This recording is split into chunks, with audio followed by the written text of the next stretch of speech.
This year we celebrate the 200th anniversary in 2021 of the French opera diva and composer Pauline Viardot Garcia. Can you tell us, Barbara Kendall Davies, how you became involved with her life and times and what led you to writing your 2-volume work on her career and times? Well, it goes back a very long way.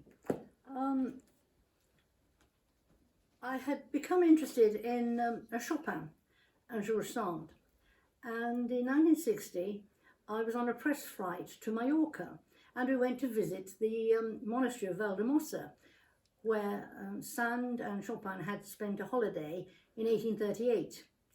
And there was some dancing in a courtyard with a jota, which I discovered was by Pauline Viardot's father, and George Sand had used it in her novel Consuelo, which was based on the young Pauline.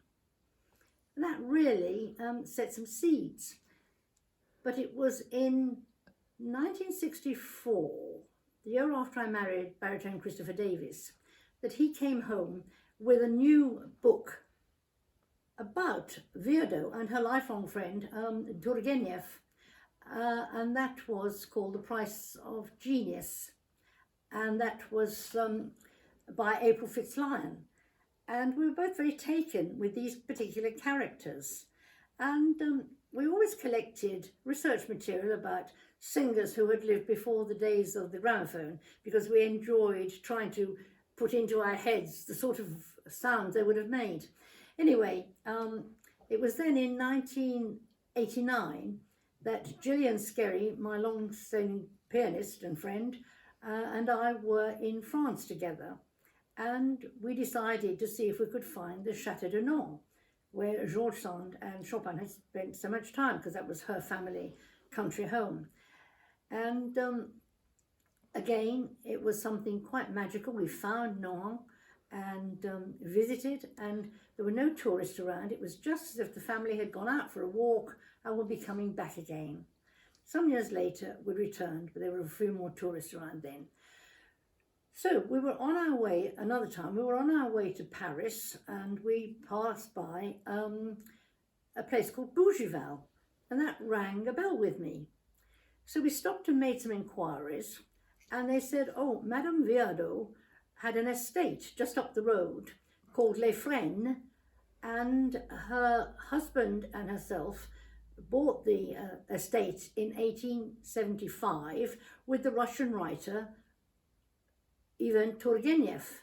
He built a dacha in the grounds, and that is now the Turgenev Viardot Malibran Museum. So we went to have a look, but it was closed.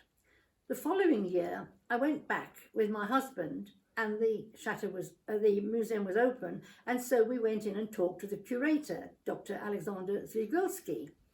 And finding out that we were English singers, he asked me if I would write a monograph on Viardot's English career. She sang in England over a period of 20 years.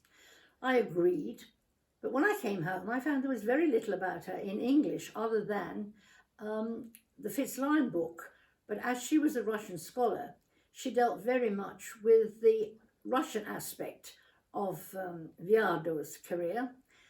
Anyway, I became something of a detective, and finally the monograph was written. It was translated into French and was published in the cahier of the Ami de Turgenev, Viardot, Malibran, in 1998.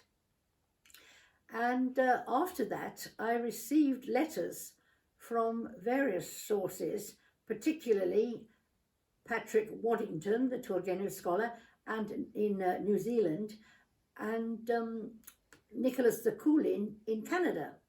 And they said, you've obviously done a lot of research. Now it's time for you to write a biography in English. Well, talk about where angels fear to tread, but that's what I set out to do.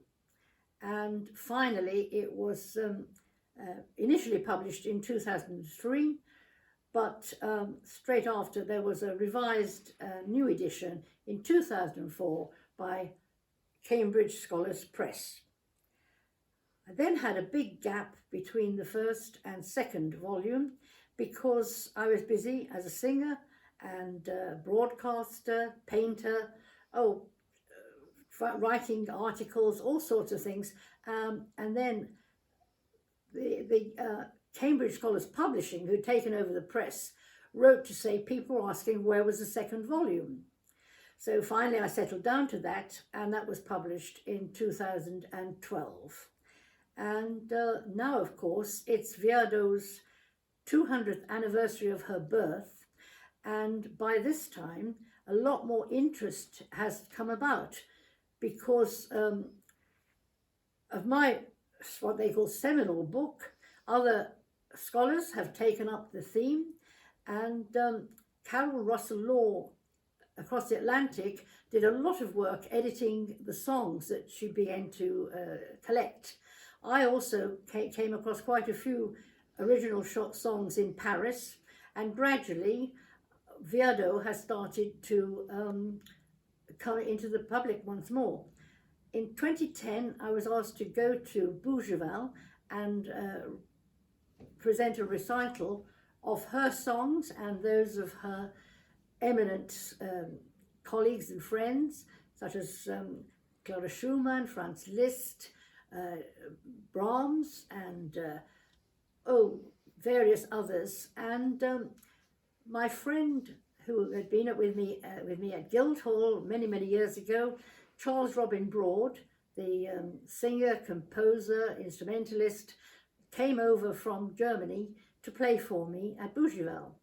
And we did a program not only of Viardot songs, but of her colleagues, others, again, Franz Liszt and Gounod, and many others. And Robin played on the piano of Turgenev, which had the touch of many famous composers and pianists when they were settled in Baden-Baden in Germany. But now it's in the Dacha at Bougival, and every year there are summer concerts, and I'm so glad to hear that not only Viardot, but her great friend Clara Schumann have their music appearing on radio and programs like Classic FM. And in my own small way, I'm delighted to have been part of this movement to bring this wonderful woman and her friends into the public domain again. In 2010, around the time your second volume was published, you also appeared in a documentary to commemorate the 200th anniversary of the birth of Frédéric Chopin, featuring the pianist James Rhodes and focusing on the women in Chopin's life. That's right, mainly women singers. He had a great love of the female voice, and the style of singing in those days, which was very much more instrumental, full of gruppetti and runs and patterned notes, very fast, sung by the voice, which he incorporated into his musical pieces. And Viardot was a great friend, very intimate friend with him and George Sand, and often stayed at Nantes. And she helped him in the preparation of his songs ready for the publication, and he gave her piano lessons, and they had a great time collaborating musically as well as in their general friendship. And she always had a very fond memory of Frédéric Chopin. And also it's worth saying that both volumes came with CDs of some of the Viardot songs. Would you like to tell us something about that? Yes, Gillian Skerry and I recorded 6 for the first volume, and then my son, baritone Giles Davies, recorded 3 in the second volume. And I wish in a way I'd had time to do more, but it was just to give a taste of the kind of songs that she was so adept at writing. Barbara Kendall Davies, thank you very much. Thank you.